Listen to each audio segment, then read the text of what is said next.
श्री शिवाय नमस्तुभ्यम। जय पार्वती माता, जय भोलेनाथ। आइए सुनते हैं श्रावण मास महात्म अध्याय तीसरा अध्याय नक्त व्रत। जय भोलेनाथ। सनत कुमार भगवान शंकर से बोले, आपने व्रत समुदाय का उद्देश्य बताया, परंतु मेरी जिज्ञासा शांत नहीं हुई। आप विस्तार पूर्वक इन व्रतों को बताने की कृपा करें।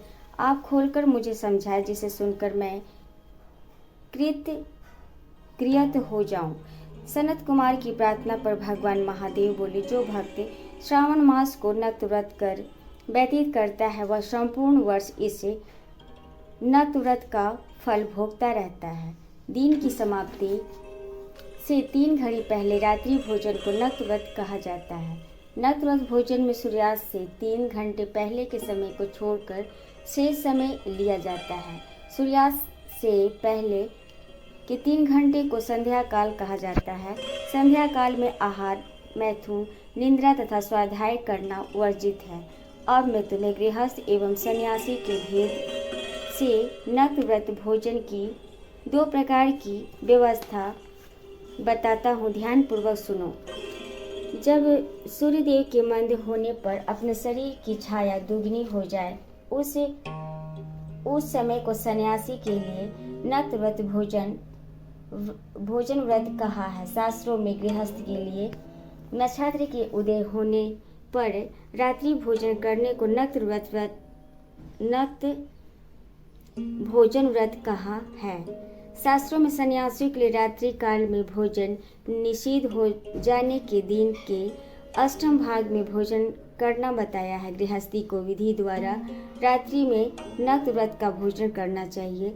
सन्यासी, विधवा तथा विधुर को सूर्यास्त से पहले ही भोजन करने का विधान है। पुत्रवान, आश्रयहीन तथा स्त्री विहीन पुत्रवान विधुर को रात्रि में भोजन करना निषिद्ध है। श्रावण मास में नक्त व्रत करने वाले प्राणी उत्तम गति को प्राप्त होते हैं। श्रावण मास के प्रारंभ होने पर प्रतिपदा तिथि में प्रातः काल मनुष्य यह प्रतिज्ञा करे कि मैं पूरे श्रावण मास में ब्रह्मचर्य का पालन करूंगा तथा प्रतिदिन प्रातः स्नान करूंगा। नक्त व्रत रात्रि शयन तथा अन्य प्राणियों पर दया भाव रखूंगा।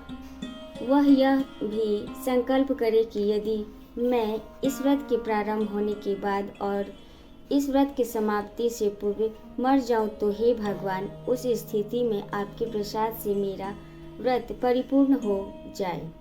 नक्त व्रत करता हुआ प्राणी मुझे अति प्रिय हो जाता है। ब्राह्मण द्वारा या स्वयं रुद्र का 1 मास तक जो अभिषेक करता है, उस पर मेरी सदैव कृपा दृष्टि रहती है, क्योंकि मुझे जलधारा अति प्रिय है। श्रावण मास में जो प्राणी अधिक स्वादिष्ट भोजन या उपयोगी वस्तु ब्राह्मण को देता है, वह मुझे बहुत प्रिय है।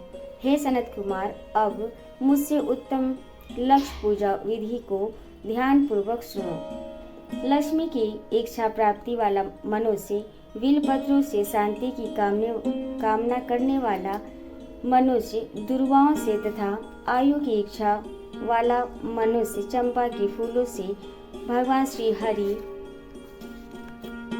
की पूजा करे। विद्या की इच्छा रखने वाला व्यक्ति मल्लिका तथा चमेली के फूलों से पूजा अर्चना करे। तुलसी दल से भगवान श्री हरि और मैं स्वयं प्रसन्न होते हैं। पुत्री की कामना रखने वाला व्यक्ति कटोरी के फूलों से पूजा अर्चना करे। जिसे बुरे बुरे स्वप्न दिखाई देते हैं, वह उनके नाश के लिए उत्तम धान से पूजा अर्चना करे। देव के सम्मुख रंगबली पद, स्वास्तिक और चक्र आदि बनाकर भगवान विभु की पूजा अर्चना करे। संपूर्ण कामनाओं की पूर्ति के लिए सब पुष्पों से मनुष्य को पूजा अर्चना करनी चाहिए। लक्ष्मी पूजा करने से मैं भगवान शिव सदा प्रसन्न रहता हूँ। अंत में उद्यापन करना चाहिए। उद्यापन के लिए मंडप बनवाकर उसके तीसरे भाग में वेदी बनानी चाहिए। वाचन कर आचार्य का वरण करना चाहिए। मंडप में बैठकर रात्रि जागरण कर वेद पाठ करना चाहिए।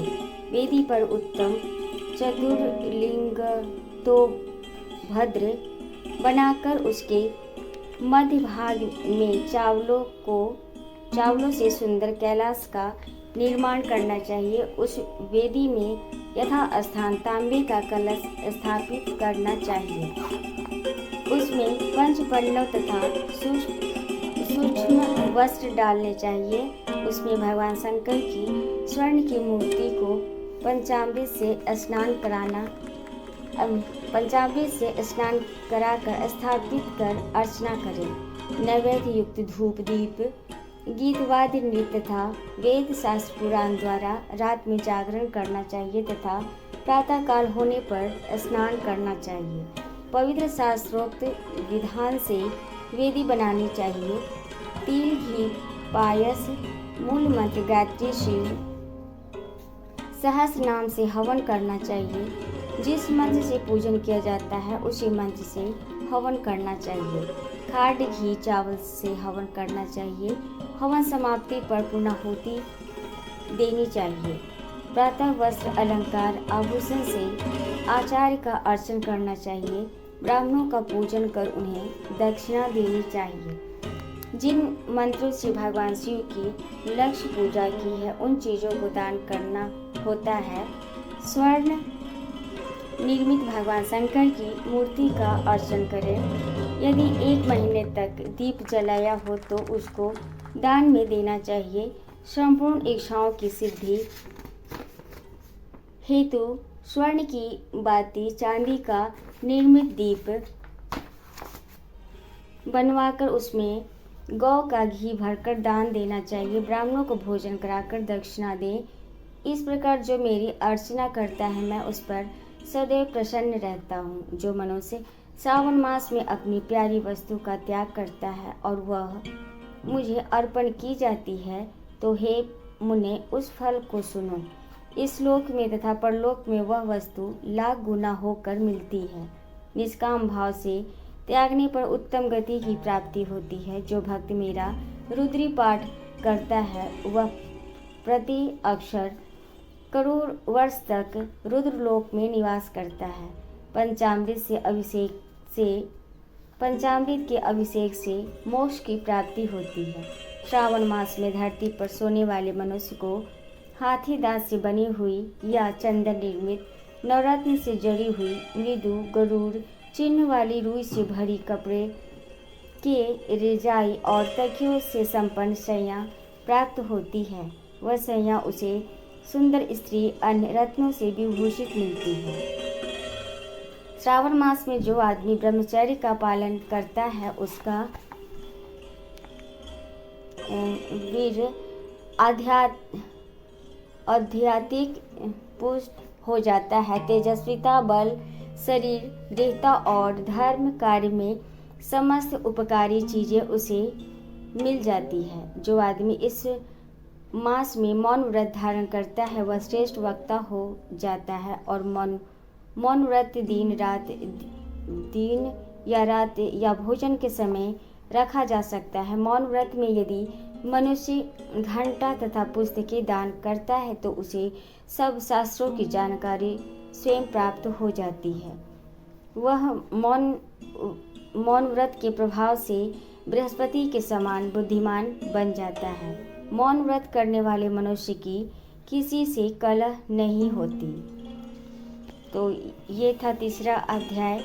जय भोलेनाथ, जय पार्वती माता, हर हर महादेव।